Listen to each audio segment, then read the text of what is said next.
Minecraft es un juego que ha trascendido generaciones y a día de hoy lo sigue haciendo.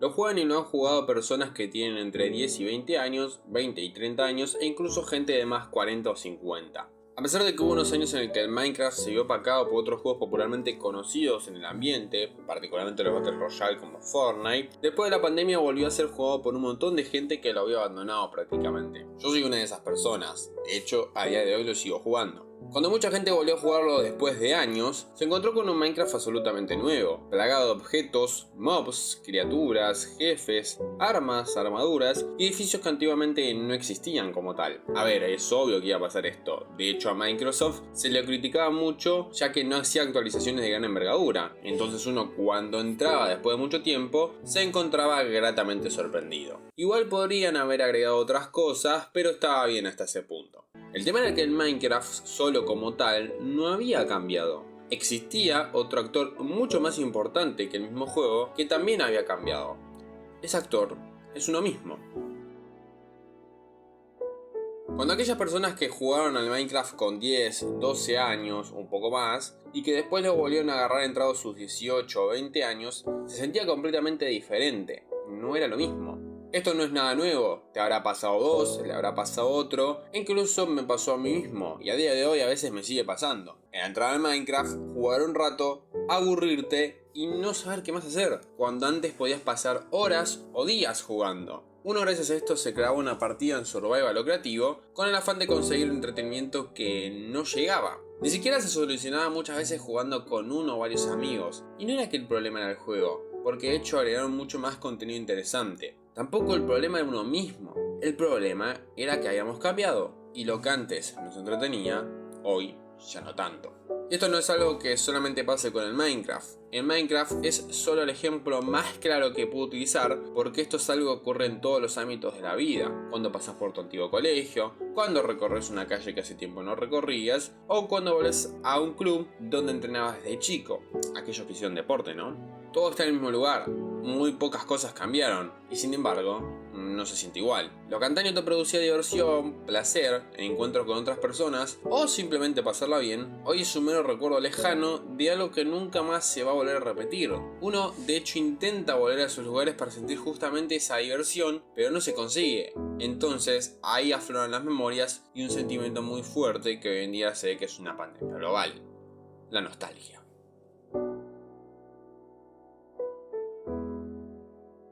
La nostalgia, según los diccionarios, es un sentimiento agridulce de añoranza o tristeza melancólica por un momento, situación o lugar del pasado, a menudo asociado con recuerdos felices o significativos. Se origina por la conciencia de que esa época ya no existe y un deseo, aunque a veces inconsciente, de poder regresar a ella. Según diversos artículos que me he encontrado, la nostalgia antiguamente era considerada como una enfermedad relacionada con la melancolía. De hecho, la nostalgia no es un sentimiento actual, sino que ya los mismos griegos hablaban sobre ella. Su nombre se deriva de las palabras griegas nostos, que significa regreso, y el sufijo algia, que quiere decir dolor. De esta manera, la nostalgia significaría un regreso al dolor. Eran re masoquistas los pibes. Entonces, como bien se puede ver, estas definiciones se asemejan demasiado con lo que describí anteriormente. Una sensación de querer volver a un lugar que ya no existe, ya no está. Muchos psicólogos y estudiantes de la mente humana afirman que la nostalgia tiene justamente su origen en una búsqueda por una protección que antiguamente nos ofrecía comodidad y tranquilidad, como puede ser recordar con ternura aquellos mediodías o tardes de domingo donde nos las pasamos con nuestras familias. Las redes sociales, por ejemplo, han favorecido que hoy en día haya cada vez más gente nostálgica. Es muy común encontrar comentarios en todos lados de gente que extraña tal o cual momento, ya sea TikTok, Twitter, Instagram, YouTube, etc. La nostalgia se ha convertido en un sentimiento colectivo y no tan individual como podría llegar a parecer. Hoy todo el mundo extraña algo, o sea, hay una pandemia de la nostalgia. Se busca extrañar algo por algún tipo de razón, que son las que ya describí. Desde mi punto de vista, esta nostalgia, además de estar reforzada por las redes sociales, también lo está por el miedo que provoca el futuro. A ver, vivimos en una aceleración constante de nuestras vidas, donde nos preocupa nuestro futuro profesional, académico y laboral, que muchas veces intentamos volver a lugares donde éramos felices para escaparnos un ratito. El ser humano siempre va a intentar volver en su mente a aquellos lugares donde la pasaba bien, donde podía ser él mismo.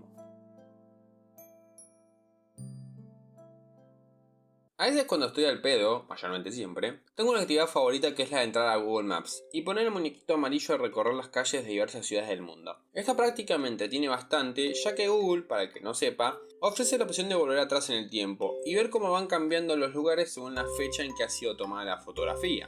Yo suelo hacerlo muy seguido cerca de donde vivo, pero cada tanto lo hago también en otras partes del mundo. Debería buscar un psicólogo y un laburo ahora que lo pienso.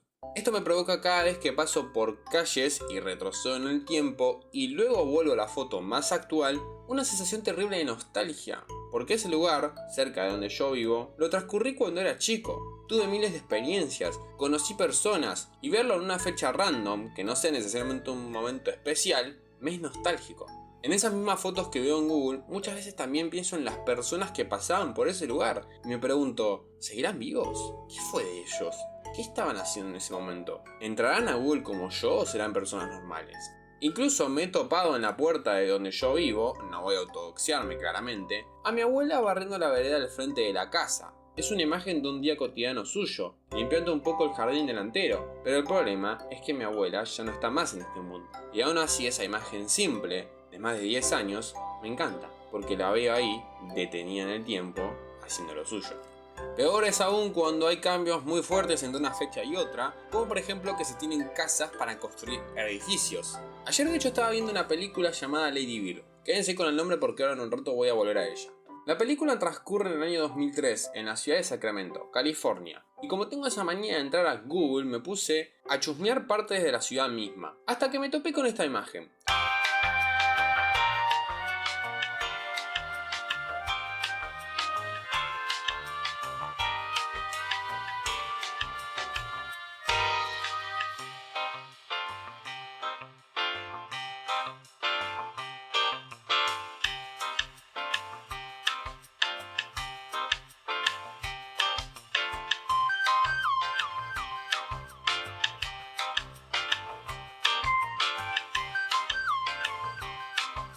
Esto es algo muy común, pero verlo así me produce esa nostalgia. Digo, la puta madre, ¿qué habrá pasado con la gente que vivía ahí? Sus recuerdos, sus experiencias, su historia, su todo. Simplemente desapareció. La nostalgia tampoco se tiene que dar desde un entorno meramente físico, como las casas que comentaba anteriormente. A veces simplemente se da también cuando recordamos ciertos momentos o situaciones. ¿No les pasa que cada vez que termina una fecha especial, como por ejemplo un cumpleaños, una festividad, una juntada con amigos, o lo que sea, cuando vuelven a sus casas y entran en un entorno de tranquilidad, les agarra un vacío? Capaz soy yo el único enfermito, pero veo que esto es algo común. De hecho, hablando una vez con mi mejor amigo, charlábamos sobre que a veces sentíamos como una nostalgia o gusto en cosas simples, como ir a comprar un chino, salir a pasear, tomarse un colectivo o lo que sea. Yo de hecho encuentro un gran agrado en por ejemplo ir a comprar una bebida, unas papas o unas galletitas para merendar con mi pareja o mi amigo incluso. Es una estupidez lo que estoy diciendo la verdad, pero son esos momentos que marcan una sensación de nostalgia, particularmente cuando ya sucedió toda esa situación. Si realmente encontramos un sentimiento de nostalgia para todas estas situaciones tan banales, ¿qué nos queda para cuando seamos grandes, no? ¿Por qué será que la gente intenta volver al pasado? Muchas veces siempre se ve el pasado como un tiempo donde las cosas eran más fáciles, más simples, mucho mejores. Entonces, ¿esto quiere decir que la mayoría pretende volver al pasado simplemente para volver a ser felices? Pero si mi yo actual vuelve al pasado, ¿será feliz? Sinceramente, no lo sé, pero sí sé muy bien que las industrias entienden a la perfección a la nostalgia como un sentimiento colectivo. Por eso siempre buscan la manera de revivir productos que no estaban muertos, pero sí olvidados. Esto se puede ver tranquilamente con las películas de los 80 o los 90, las más taquilleras, cuando se pasan por televisión. Mi viejo siempre tiene la costumbre de que cada vez que está Volver al Futuro en la tele, él se la queda viendo, por más que ya la haya visto por lo menos 100 veces. Incluso a mí me pasa cuando veo por ejemplo las películas del Hombre Araña interpretadas por Tobey Maguire. La música es lo mismo. Sino porque se piensa que pegan tanto bandas de rock clásicas como AC/DC, Megadeth, Kiss, etc. Literalmente AC/DC llenó 3 Rivers. Las industrias lo entienden muy bien esto y por eso lo hacen. De hecho, ¿se acuerdan que antes les hablé de Lady Bird? Que les dije que se queden con ese nombre. Bueno, voy a hacer un par de spoilers de la película, pero no muchos. No son tan importantes, así que si quieren pueden quedarse a escuchar. No les voy a contar el final ni nada. Lady Bird es una película que básicamente retrata la vida de una chica llamada Christine McPherson y su familia de clase media baja ambientada en el año 2003 en los Estados Unidos. El tema central de la película se enfoca más que nada en la relación entre la madre y la hija. La hija quiere irse a estudiar en la universidad en Nueva York intentando aplicar a cualquier tipo de beca, obviamente porque no puede costear una universidad económicamente hablando. Mientras que la madre, por otro lado, no tolera que la hija se vaya tan lejos para estudiar y hacer su vida. Ambas tienen su punto. Por un lado, Lady Bird, o sea Christine McPherson, quiere progresar. Y por el otro lado, la madre no quiere aceptar que su hija está creciendo y que en algún momento tiene que abandonar el nido. Como les dije, no les voy a contar el final ni nada, pero sí quiero recalcar que la nostalgia en esta película se enfoca más que nada en la idea de que al cambiar uno su vida, deja atrás personas, lugares, momentos y sobre todo una comodidad que muy difícilmente obtengas al empezar de ser en otro lugar. Esto es algo que ocurre habitualmente. De hecho, hay una escena en la película donde Lady Bird habla con su padre por celular y reafirma que las vistas de la ciudad de Sacramento son especiales cuando las recorre en auto en un momento determinado, haciendo alusión a que esa nostalgia está presente en todo momento. Todo lo que he contado anteriormente sobre la nostalgia como tal está basado en una experiencia meramente personal, pero que seguramente muchos estén de acuerdo conmigo porque es algo que le sucede a la mayoría de las personas. Siempre vamos a recordar de buena manera aquellos momentos vividos en determinados lugares, ya sea con una pareja, unos amigos, tu familia, etc. Es normal esto. De hecho, si no te pasara, deberías estar en tratamiento psiquiátrico. Si no pasara, no podríamos avanzar literalmente en la vida, porque al fin y al cabo, estas experiencias son las que nos forman como personas en nosotros. Es triste muchas veces volver a un lugar y que la sensación no sea la misma porque todo cambió, o porque uno mismo cambió, o incluso debido a que no están las personas que en su momento nos acompañaron. Pero creo que sería mucho peor que esas vivencias y esos recuerdos que tenemos nunca hayan existido como tal.